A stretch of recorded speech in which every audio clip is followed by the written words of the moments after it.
भवन से वन की ओर, और यही यात्रा का क्रम है। भवन से वन, वन कोई जंगल नहीं है। वन कहते हैं संयम को, अभावों में भी आनंद से जीना, प्रकृति के साथ। प्रकृति परमात्मा का स्वरूप है। प्रकृति में रहना, परमात्मा में रहना, परमात्मा के में जीना, परमात्मा ही चलना, जो कुछ भी है ईश्वर में। अब आप कहेंगे ईश्वर में कैसे चलेंगे? तो जैसे हम हर समय अपने घर में रहते हैं, यहां होने के बाद भी आप अपने घर में हैं। आपको घर, परिवार, बच्चे, नाती पोते, कारोबार वगैरह सब आपको यहां बैठे हर समय ध्यान रहता है।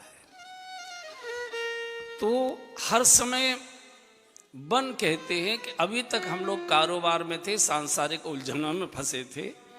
बेटा बेटी की विवाह थे, शादी थी, कारोबार खड़ा करना था, ऐसा था वैसा था। धीरे धीरे धीरे धीरे झंझट से बाहर निकलकर अरण्य की ओर, वन की ओर, थोड़े त्याग की ओर, थोड़े तप की ओर, थोड़े संयम की ओर, थोड़े सादगी की ओर, ये वन की यात्रा है। और ऐसी यात्रा में ही साधु संत महापुरुषों का दर्शन होता है। गृहस्थ आश्रम में साधु संत महापुरुषों का दर्शन नहीं होता। गृहस्थी में किसका व्यापार कितना बड़ा है और कैसे किया है, यही ज्यादा ढूंढने की कोशिश होती है। तरकीबें, तिकड़ में, टेक्निकें, ये कैसे और आगे बढ़े, कम परिश्रम से कैसे ज्यादा धनी बने, इसका नाम है संसार। और जो कभी तृप्त नहीं होता वो हमेशा भूखा ही रहता है, कभी पेट नहीं भरता, उसी को कहते हैं संसार। गृहस्थ कहते हैं, पति पत्नी को गृहस्थी नहीं कहते, केवल गृहस्थ कहते हैं जो वस्तुओं में स्थित है। घर है, दुकान है, मकान है, कोठी है, कार है, बंगला है, जहां मेरा और तेरा है वो गृहस्थ है। आवश्यक नहीं है कि वो शादीशुदा ही हो। जिन्होंने शादी विवाह नहीं किए वो भी गृहस्थी का ही जीवन जी रहे हैं। वो भी आश्रम बना रहे हैं, एक की जगह 2 बना रहे हैं, 2 की जगह 4 बना रहे हैं, 4 की जगह 10 बना रहे हैं। वो भी आश्रमों के केस लड़ रहे हैं, जमीनों के केस लड़ रहे हैं। वो भी बैंक में जा रहे हैं, बैंक में जमा कर रहे हैं, बैंक से निकाल रहे हैं। वो सब गृहस्थी में ही है। ये संकेत है कि चलो जो पति पत्नी बाल बच्चेदार है वही गृहस्थी में नहीं। जो वस्तुओं में उलझा है वो गृहस्थी है। इस उलझन से जो बाहर निकल गया वही अरण्य है, वही अरण्य। भगवान कितने बड़े झमेले से बाहर निकले, अरण्य में प्रवेश कर गए। कल अत्रि अनुसुईया जी के आश्रम पर गए थे। चित्रकूट के महान ऋषि अत्रि, अत्रि माने जो त्रिगुणातीत है, सतोगुण, रजोगुण, तमोगुण, सबसे जो ऊपर उठ चुके हैं वही अत्रि है। अनुसूया माने जिनके मन में किसी प्रकार की असूया नहीं है, ईर्ष्या नहीं है, जलन नहीं है, वही अनुसूया है। और अत्रि ऋषि का एक नियम था, प्रत्येक एकादशी को निर्जला एकादशी करते थे। चित्रकूट से संगम स्नान करने, गंगा स्नान करने प्रयागराज आया करते थे। नित्य का नियम था हर एकादशी का। जब बूढ़े हो गए तो अनुसुईया जी ने गंगा मैया से प्रार्थना की, माँ पतिदेव वृद्ध हो चुके हैं और नियम इनका है कि हर एकादशी को आपका आचमन, आपका दर्शन, आपका स्नान, और अब ये चलने फिरने की स्थिति में नहीं है, कृपा करें आप हमारे आश्रम पे ही प्रकट हो जाइए, चित्रकूट में ही प्रकट हो जाइए, बड़ी कृपा हो जाएगी। तो अनुसुईया जी की तपस्या के वशीभूत सुरसर धार नाम मंदाकिनी, गंगा जी की एक धारा ये मंदाकिनी के रूप में प्रकट हुई है, जो गंगा ही है। इतनी बड़ी तपस्विनी थी। और अनुसुईया जी ने तीनों देवों को, त्रिदेवों को बालक बना दिया था, ब्रह्मा विष्णु महेश। ये कथा आपने सुनी होगी जरूर। एक बार नारद जी घूमते घूमते देवलोक गए, तो संयोग से तीनों माता एक जगह बैठी बातें करती मिल गई, स्वेटर बुन रही थी, बैठी बैठी थी। कथा में यहाँ तो बड़ी कृपा है, मुझे लगता है कि मुकुंद जी का दबदबा बहुत ज्यादा है। नहीं तो ज्यादातर मैं देखता हूँ या तो स्वेटर बुन नहीं है या खरबूजे के बीज नुकाती रहती हैं बैठे बैठे ऐसे ऐसे करके। तो ये तो बहुत अच्छा है कि आपको काफी, मुझे लगता है, ट्रेंड किया है कि कैसे कथा सुने। तो बैठी बातें कर रही थी। अब नारद जी को तो लड़ाने भिड़ाने की बड़ी आदत है। बोले तुम बड़ी भारी पतिव्रता बनती हो, पतिव्रता बनती हो। काय बात की पतिव्रता? पतिव्रता तो वो है अनुसुईया, जिसने तपोबल से गंगा जी को प्रकट कर दिया अपने आश्रम में। काय की पतिव्रता? इस समय विश्व में या तो सूर्य का प्रकाश है या तो अनुसुईया जी के पातिव्रत का प्रकाश है, और उनके पातिव्रत धर्म को कोई हिला नहीं सकता। सूर्य छोड़े आए, तीनों अपने अपने घरों में लौट के आए। शाम को तो देखा कि विष्णु जी ने कि लक्ष्मी जी रूठी मटकी बैठी है। तो मैडम क्या बात है? बात नहीं की। अरे बताओ क्या? अरे बताओ तो सही। बोले हमारी इच्छा पूरी करो। अरे कमाल है, हमारा तो जन्म ही आपकी इच्छा पूरी करने के लिए हुआ है, हम तो और किसी दूसरे काम के हैं ही नहीं। बोलो क्या है? बोले हमने सुना है कि कोई अनुसुईया नाम की पतिव्रता, उसका पातिव्रत भंग करो। हमसे आगे कैसे बढ़ गए? बस इतनी सी छोटी बात। ब्रह्मा जी अपने घर गए तो वहां भी यही आफत, शंकर जी अपने घर गए तो वहां भी यही आफत। तो ये तीनों देव ब्राह्मण का वेश बनाकर भिक्षा लेने आए अनुसुईया जी के यहां। मां भिक्षा न दे, तो मां भिक्षा लेकर आई। इन्होंने कहा ऐसे भिक्षा नहीं लेंगे। कैसे लोगे? बोल एक तो हम दूध भिक्षा लेंगे और नग्न होकर आइए और हमको अपनी गोद में अपना स्तनपान कराइए। अनुसुईया जी ने सोचा ये भाषा बोलने वाला कौन हो गया। ध्यान से देखा, ओ त्रिदेव ब्रह्मा विष्णु महेश अंदर गई, गंगा जल रखा था, अभिमंत्रित किया, छिड़क दिया और 3-3 महीने के बच्चे बना दिए तीनों को, और छाती से लगा लिया। बोले ले भिक्षा, जितना दूध पीना है पी लो। अब उस समय कोई बड़े अच्छे पालने वाले ने तो चले नहीं थे। अब तीनों बच्चों को कहाँ से लाएं, क्या करें?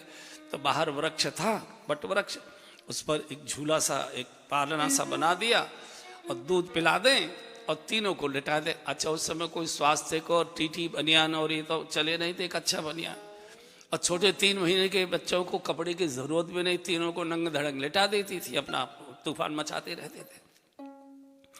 इधर कई वर्ष बीत गए, तीनों के पति लौट कर नहीं आए, तो खलबली मची अपने अपने लोकों में। तो नारद जी को बुलाया गया। नारद हमारे साहब कहाँ हैं? बोली चली जाओ अनुसुईया जी के यहाँ, तीनों मिलेंगे। अब ये तीनों आई तो भगवान विष्णु तो बहुत संकोची है, वो तो बेचारे उल्टे लेटे ही रहते थे मुंह छिपाए हुए।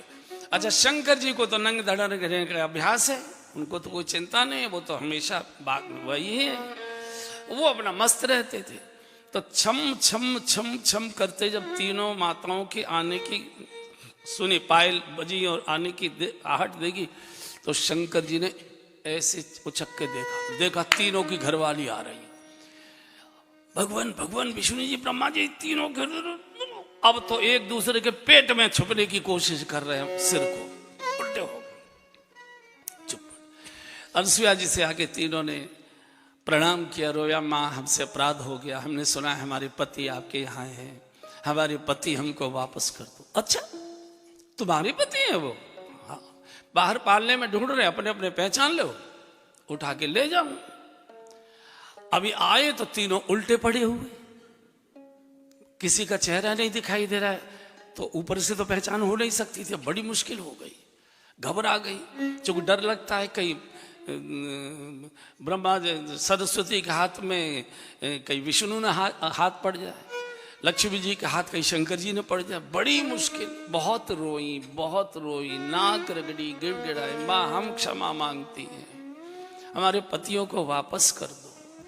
तब पुनः जल को अभिमंत्रित किया, तीनों पर छिड़का और तीनों को प्रकट किया और हिदायत दी, खबरदार आगे कभी किसी पतिव्रता की तुमने परीक्षा लेने की हिम्मत की तो पातिव्रत पूजा जाता है, पातिव्रत को प्रणाम किया जाता है, पातिव्रत की परीक्षा नहीं ली जाती।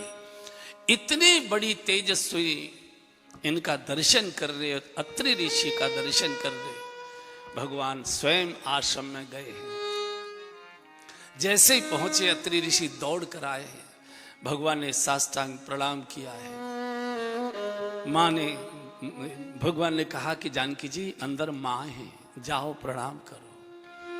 और बुजुर्ग माताओं को, बहुओं को कैसे प्रणाम करना चाहिए मानस कह रहा है, एक बार गा लीजिए। अनुसुईया के पद गह सीता, अनुसुईया के पद गह सीता, मिली बहोर सुशील विनीता, मिली बहोर सुशील विनीता, ऋषि पत्नी मन सुख अधिकाई, ऋषि पत्नी मन सुख अधिकाई, आशीष दे निकट बैठाई, आशीष निकट बैठाई, दिव्य बसन भूषण पहिराए, दिव्य बसन भूषण पहिराए, दिव्य बसन भूषण पहिराए, दिव्य बसन भूषण पहिराए, जो नित नूतन अमल सुहाए, जे नित नूतन अमल सुहाए, आजी अनुसुईया के पद गह सीता, अनुसुईया के पद गह सीता। जानकी जी ने वृद्ध अनुसुईया माँ के कैसे चरण स्पर्श किए, गह मुट्ठी में भर भर के, कलकत्ता वालों की तरह नहीं। कलकत्ता की बहुएं ऐसे सिर मारती, ऐसे लगा पेट में सिर लगा क्या, है ना, एकदम झटके से ऐसे पेट में ऐसा लगता है सिर लगा। वृद्धावस्था में 60 वर्ष के ऊपर पुरुष हों या माताएं हों, उनके पैरों में, पिंडलियों में हड़कल होने लगती है, क्योंकि रक्त का संचार कम हो जाता है। तो जब लड़के भी हों तो पुरुष को चाहिए, भाग्यशाली के पिता देर तक जीवित रहते हैं, भाग्यशाली की माँ भी लंबे समय तक जीवित रहती है, तो पिताजी के पास बैठकर उनकी पिंडलियां थोड़ी थोड़ी दबाएं। आशीर्वाद मांगे नहीं जाते, आशीर्वाद बटोरे जाते हैं। और भिखारी को कभी कुछ नहीं मिलता, आशीर्वाद दीजिए, आशीर्वाद दीजिए, आशीर्वाद। और जो खुद खोखले हैं वो तुमको क्या आशीर्वाद दे दें? आशीर्वाद बटोरे जाते हैं।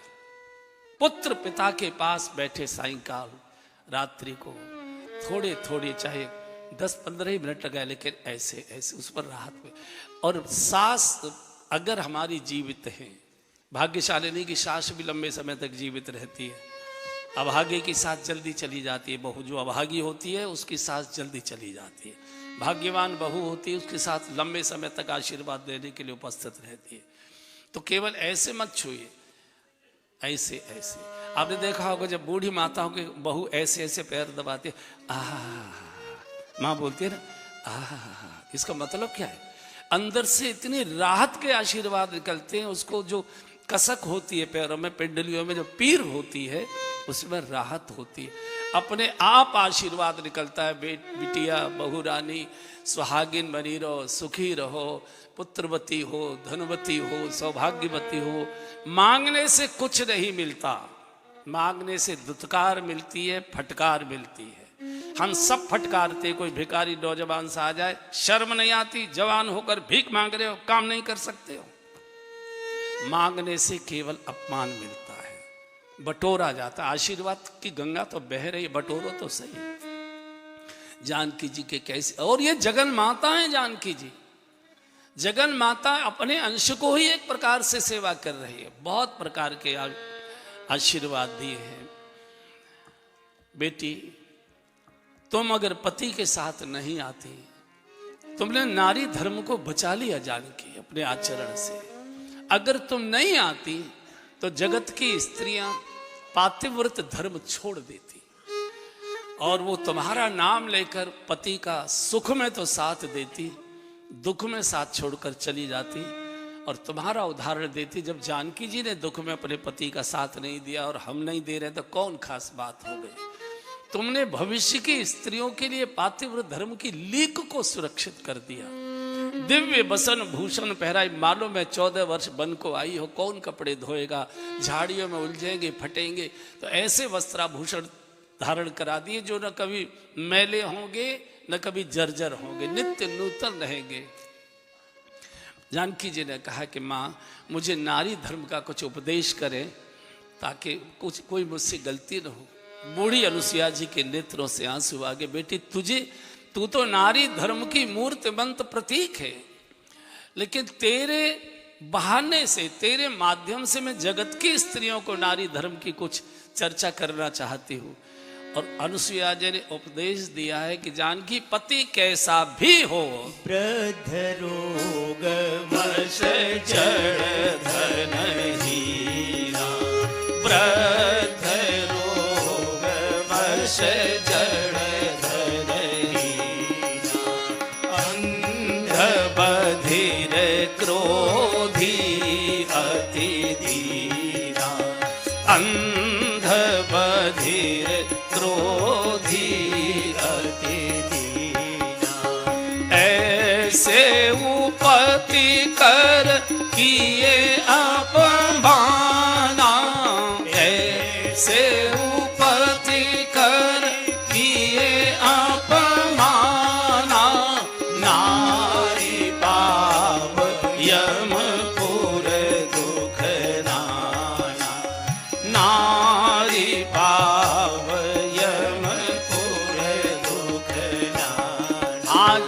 अंध बधिर क्रोधी अति दीना।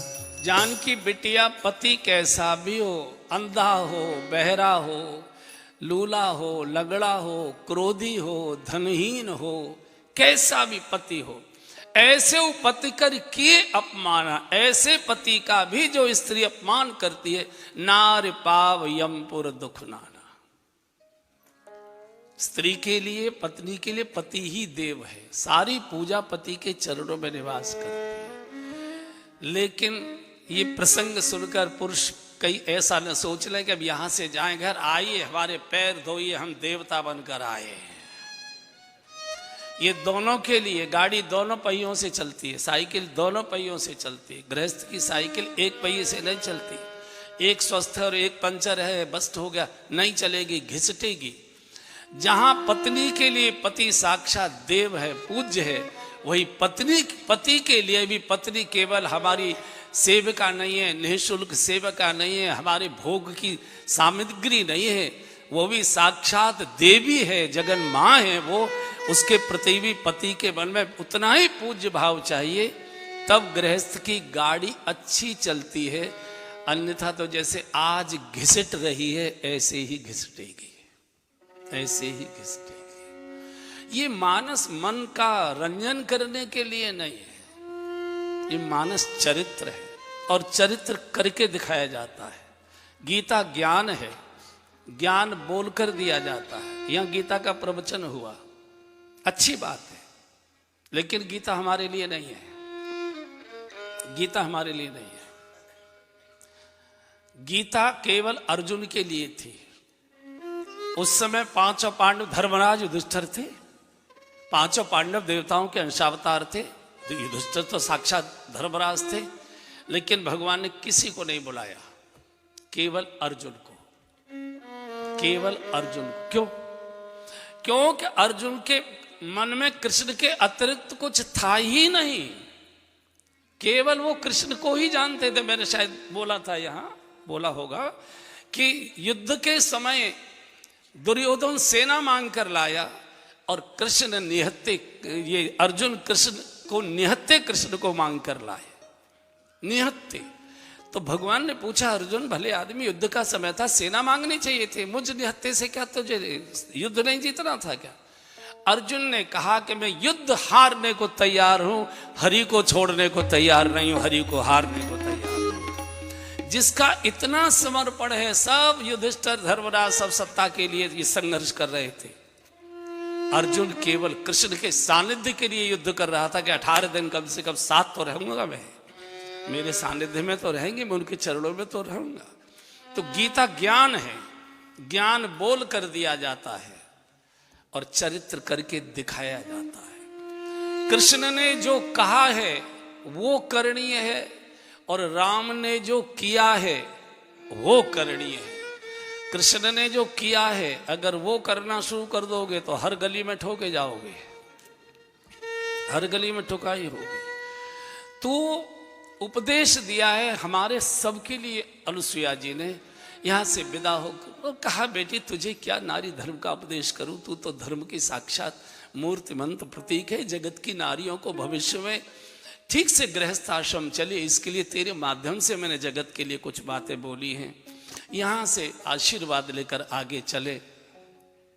साधुओं का एक झुंड खड़ा था, भगवान का रास्ता रोके खड़े थे। भगवान ने सबको मानसिक रूप से प्रणाम किया। बताइए कुछ कहना चाहते?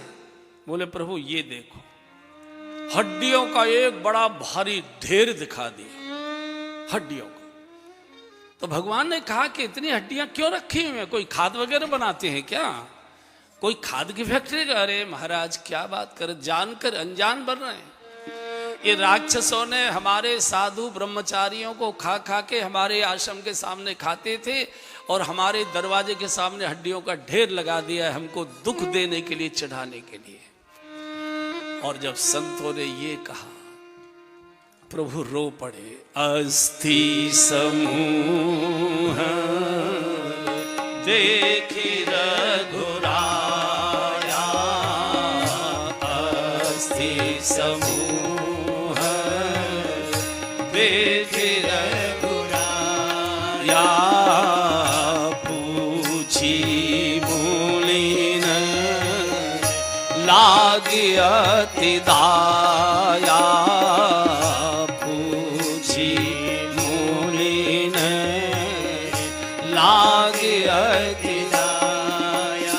हाँ निशिचरनी कर सकल मुनि खाए, निशिचरनी कर सकल मुनि खाए, सुनी रघुवीर नयन जग छाए, सुनी रघुवीर नयन जग छाए।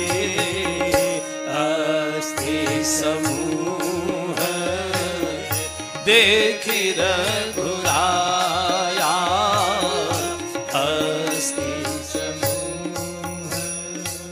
प्रभु रो पड़े, मेरे पिताजी के राज्य में साधु महात्माओं की ये दुर्गति।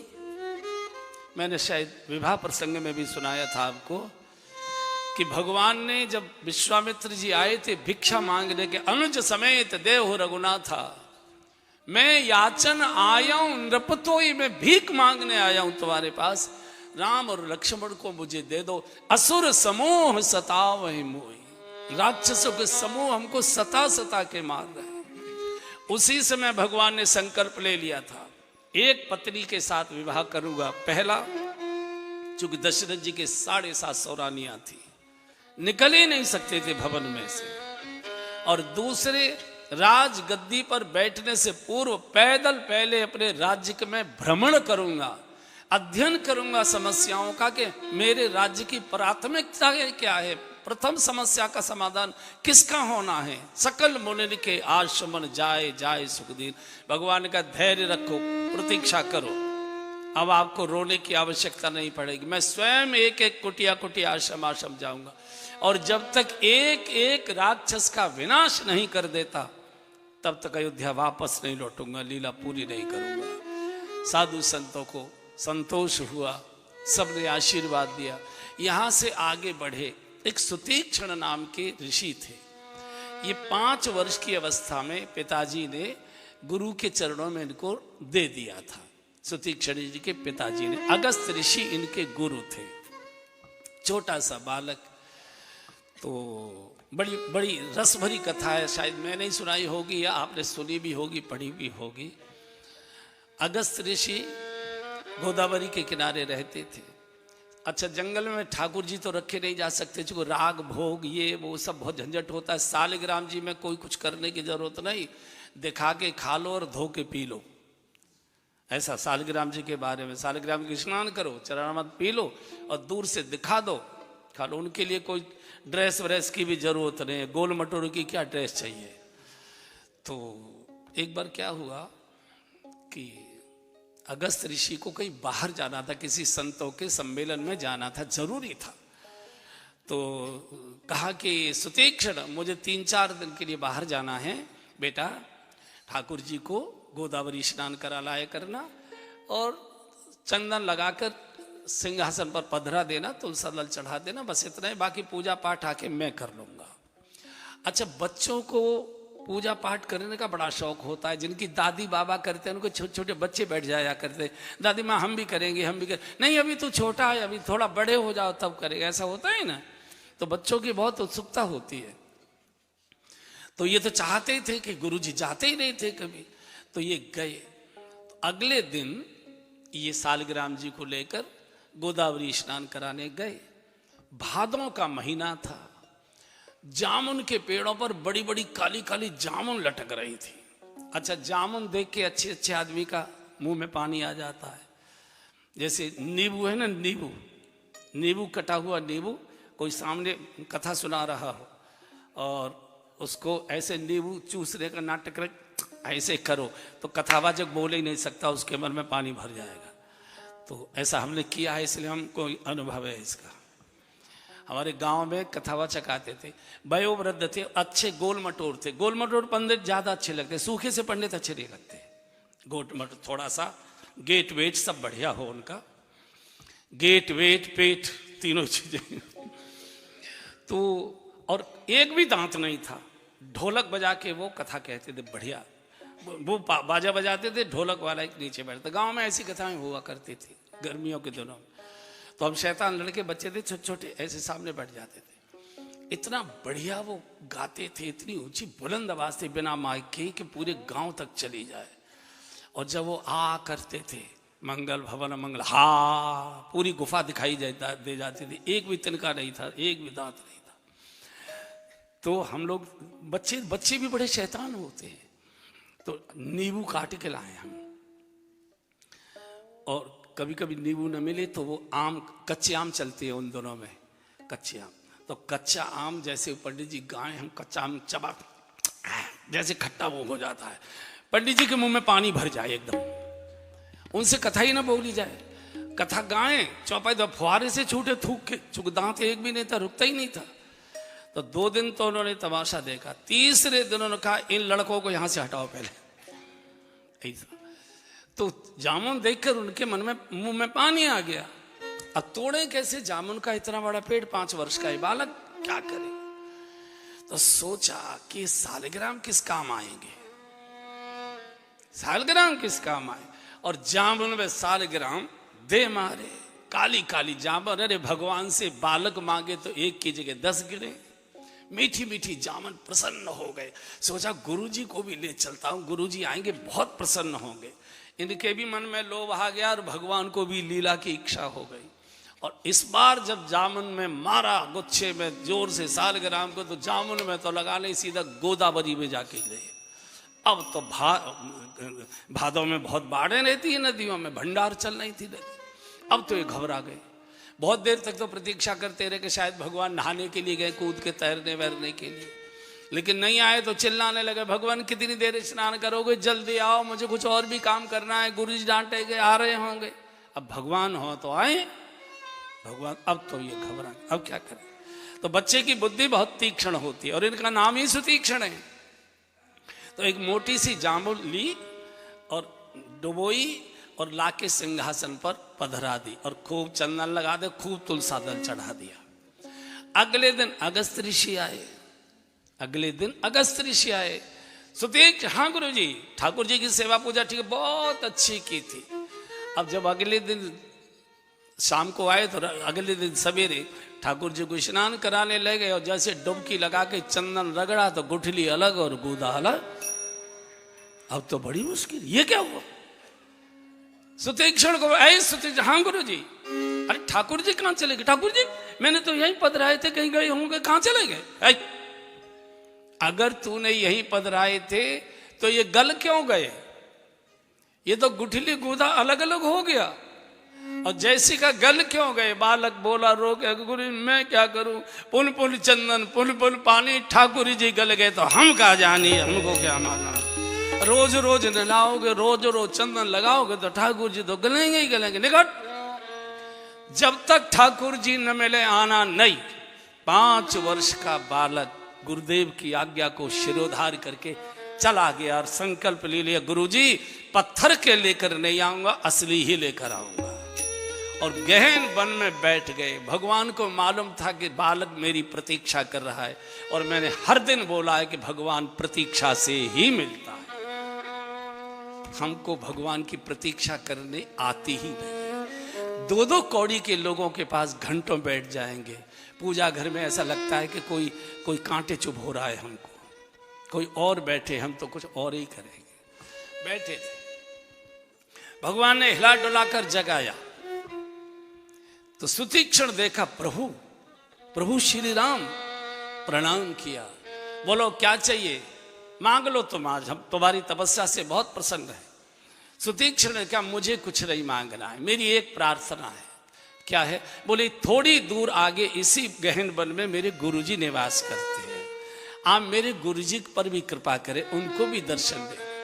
भगवान ने मुस्कुराकर लक्ष्मण जी जानकी जी को देखा कि देखो बालक कितना चतुर है और ये अलौकिक शिष्य है। नियम ये है, गुरु की कृपा से शिष्य को भगवत दर्शन होता है। आज शिष्य की कृपा से गुरु जी को भगवत दर्शन होने जा रहा है। कोई पुत्र ऐसे होते हैं जो अपने बाप के नाम को आकाश में पहुंचा देते, उसको यश दिलाया करते हैं। आगे आगे आगे जा रहे, पीछे पीछे भगवान राम लक्ष्मण जानकी जी। तो जब अगस्त ऋषि का आश्रम आ गया, द्वार आ गया, तो इन्होंने कहा सुतीक्ष्ण, प्रभु 1 मिनट खड़े रहो, मैं जरा गुरुदेव को समाचार दे दूं। नहीं कहेंगे पहले से क्यों नहीं बताया था, कुछ तैयारी करके। 1 सेकंड अंदर गए। अगस्त जी बैठे थे आसन पर, अपना जप कर रहे थे। जैसे जाकर प्रणाम किया तो अगस्त ऋषि बोले, सुतीक्ष्ण तुम कैसे आ गए। सुतीक्ष्ण ने कहा, गुरुजी अकेला नहीं आया हूं। बोले तो, बोले नाथ कौशलाधीश कुमारा, नाथ कौशलाधीश कुमारा, आए मिलन जगत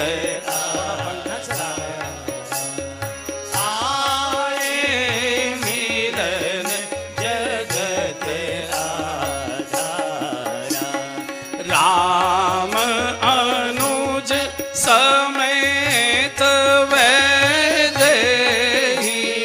राम अनुज समेत वैदेही, निश दिन देव जब जपत हो जेहि निश दिन देव जपति हूँ जेहि नाथ कौशलाधीश कुमारा नाथ कौशलाधीश गुरुदेव कौशल नरेश महाराज दशरथ के पुत्र भगवान श्री राम अनुज छोटे भाई लखन और श्री जानकी जी के साथ द्वार पर खड़े प्रतीक्षा कर रहे। ओहो नेत्र डबडबा गए स्तुति इनके अगस्त ऋषि के। नियम ये है कि गुरु की कृपा से भगवत प्राप्ति होती है शिष्य को। आज शिष्य की कृपा से गुरु जी को भगवत प्राप्ति हो रही है। आए हैं, साष्टांग प्रणाम किया है, स्वागत किए, अंदर ले गए, आसन पर विराजे हैं प्रभु। भगवान ने कहा ईश्वर आपको मालूम है कि मैं क्यों आया हूं, अब हमको यहाँ से राक्षसों के मारने का विधि कोई रास्ता बताइए कि मैंने संकल्प किया है निश्चरहीन करो मही भुज उठाए प्रणकीन। तो अब इन राक्षसों का कैसे विनाश हो सकता है, मेरा मार्गदर्शन करिए। अगस्त ऋषि ने कहा कि यहाँ से आप पंचवटी जाइए, वहां से आपको आगे का रास्ता मिलेगा। इस वन यात्रा में 3 ऋषियों से भगवान ने 3 समाधान मांगे हैं। पहला भरद्वाज ऋषि से मांगा कि मैं किस मार्ग से जाऊं, कहिए नाथ हम कई मग जाए। और वाल्मीकि ऋषि से पूछा है कि हम कहाँ निवास करें। और अगस्त ऋषि से पूछ रहे हैं कि राक्षसों को कैसे समाप्त किया जा सकता है। और राक्षस माने दुष्प्रवृत्तियों को दूर करने का साधन अगस्त ही बता सकते हैं। अगस्त जी की बड़ी सुंदर कथा है। पहले इनका आश्रम काशी में था, तो इनका शिष्य था विंध्याचल पर्वत, विंध्याचल चित्रकूट विंध्याचल ये पूरा का पूरा इनका शिष्य था। पहले पहाड़ भी बोलते हैं करते हैं, पहाड़ केवल ऊपर से दिखाई देते हैं, लेकिन वो भी एक अवतार हैं, वो भी एक सृष्टि की रचना है। तो इतना ऊंचा उठ गया, सूर्य से एक दिन उन्होंने कहा विंध्याचल ने कि मेरी परिक्रमा कर। सूर्य ने कहा कि नहीं, मेरा नियम है, मैं व्यक्ति की परिक्रमा नहीं कर सकता, सृष्टि की ही परिक्रमा करूंगा। तो इन्होंने कहा कि अगस्त विंध्याचल ने कि मैं तुम्हारे प्रकाश को आने ही नहीं दूंगा। और ये इतना बढ़ गया कि सूर्य का सारा प्रकाश रोक दिया। चमकाओ तो हमको चमकाओ नहीं, हम किसी को भी नहीं चमकने देंगे। आज की राजनीति का ये खेल है। राजनीति सदा से एक जैसी रही है। अंधकार हो गया, हाहाकार मच गया। देवता अगस्त ऋषि के पास आए, क्योंकि उनको मालूम था कि बहुत अहंकारी है, गुरु की बात जरूर मानता है, बस और किसी की नहीं सुनेगा ये। तो अगस्त जी से कहा कि महाराज शिष्य को समझाओ, अंधकार हो गया सृष्टि में, इतना ऊंचा उठ गया, सूर्य प्रकाश ही शांत हो गया, अब क्या करें। बोले जाओ। तो अगस्त ऋषि ने एक पत्र भेजा विंध्याचल को कि मैं दक्षिण भारत की यात्रा के लिए निकल रहा हूँ, तो एक रात तुम्हारे यहाँ भी ठहरूंगा, भोजन तुम्हारे यहाँ करूँगा, फिर आगे किया। जैसे हम लोग चलते हैं तो तय कर देते हैं कि वहाँ चाय पियेंगे, वहाँ भोजन करेंगे, रात्रि को वहाँ रुकेंगे। पहुँचे ये अगस्त ऋषि, तो विंध्याचल ने साष्टांग प्रणाम किया गुरु जी को। तो गुरु जी ने आशीर्वाद दे दिया, आयुष्मान भव। और बेटा अभी मैं दक्षिण भारत की यात्रा पर जा रहा हूँ, जब लौट के आऊँ तब तक ऐसे ही लेटे रहना। और गुरु आज्ञा का पालन किया। उसका परिणाम ये हुआ कि अगस्त दक्षिण में ही जम गए, उत्तर की ओर आए नहीं। और जब उत्तर की ओर नहीं आए तो जो विंध्याचल सबसे ऊंचा था, अब वो लेटा हुआ दिखाई देता। आप में से कोई चित्रकूट गए होंगे तो वहाँ पठार जैसा पहाड़, जैसे हिमालय जैसी इधर किसी चोटियाँ नहीं है। ये बात भगवान को पता लग गई कि देवताओं ने षड्यंत्र करके गुरु भक्ति का दुरुपयोग किया है। तो जब ये बहुत रोया, दिन रात रोता था विंध्याचल, तो भगवान ने कहा कि विंध्याचल चिंता मत कर, तू सूर्य की परिक्रमा चाहता था, सूर्य तो परिक्रमा नहीं कर पाया, लेकिन सूर्य वंश का सूर्य मैं स्वयं तेरी परिक्रमा करने आ रहा हूं, मैं तेरी परिक्रमा करूंगा। और आपको आनंद होगा कि 14 वर्ष के वनवास की अवधि में 13 साल भगवान चित्रकूट में रहे, परिक्रमा चित्रकूट की ही किए।